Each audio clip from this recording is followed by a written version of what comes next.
this lesson, what we're going to be talking about are function rules and how to evaluate those functions.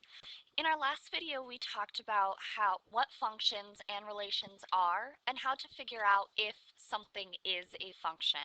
Today we're going to take it a step further and we're going to actually talk about how to solve some of these functions. Alright, so we have two different vocabulary words in this particular section. The first one is a function rule. A function rule is an equation that describes a function, okay?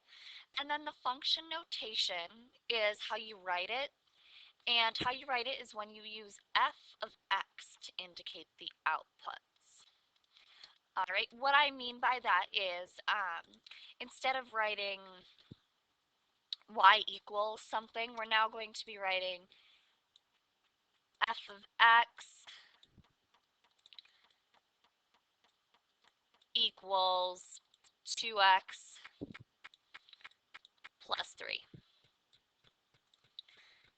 Alright, so that's what I mean by function notation. Alright, so our first example that we have today is evaluate f of x equals 2x plus 1 for x equaling 2 plus x. So basically, this is just a fancy way of saying plug 2.1 in for x. So what we're going to say is we're going to say, okay, well, the function of 2.1, okay, which is our x, is equal to 2 times 2.1 plus 1. All right, so then what we're going to do is we're just going to solve this. What we're doing now is we were given an input, which is x, and now we're going to find our output, which is y. So we're going to multiply 2 times 2.1,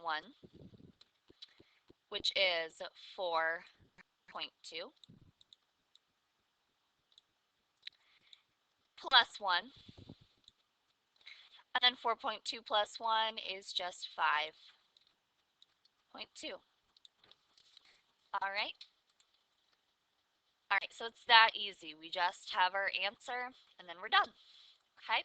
Now, the second type of problem that you'll see when you're working with evaluating functions is a problem like this, where we say evaluate the function rule f of a equals negative 3a plus 5 to find the range of the function for the domain negative 3, 1, and 4. Now, if you remember, domain is just another way of saying the x's, or our inputs. Okay, so what we're going to do now is in order to find the range of the function, we're actually going to plug negative 3, negative 1, and then negative 4 in for this same function, and we will then get 3 different answers. So let's do that real quick. So we have f of negative 3 equals negative 3 times negative 3 plus 5. Solve.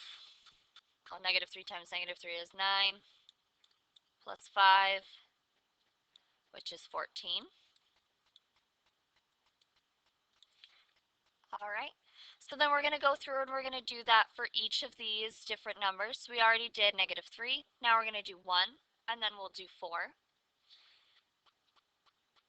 Okay, so if we do f of 1, then we have negative 3 times 1 plus 5.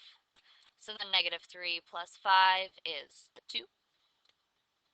And then last one, we have negative 3 times 4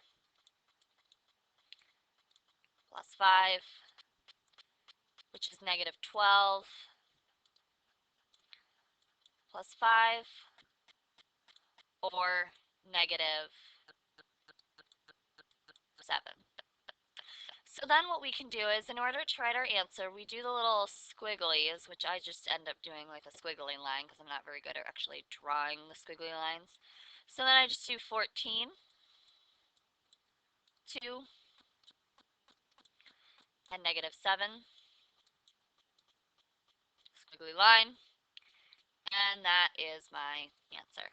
All right, so that's how you find the range of the function for a domain and evaluating functions. All right, very simple, very straightforward. If you have any questions, please write them in your whisk and bring them tomorrow. If you want to, you could, in order for me to know if you watched this video or not, you should draw a little snowflake somewhere in honor of the wonderful snow we're going to get. So draw me a snowflake.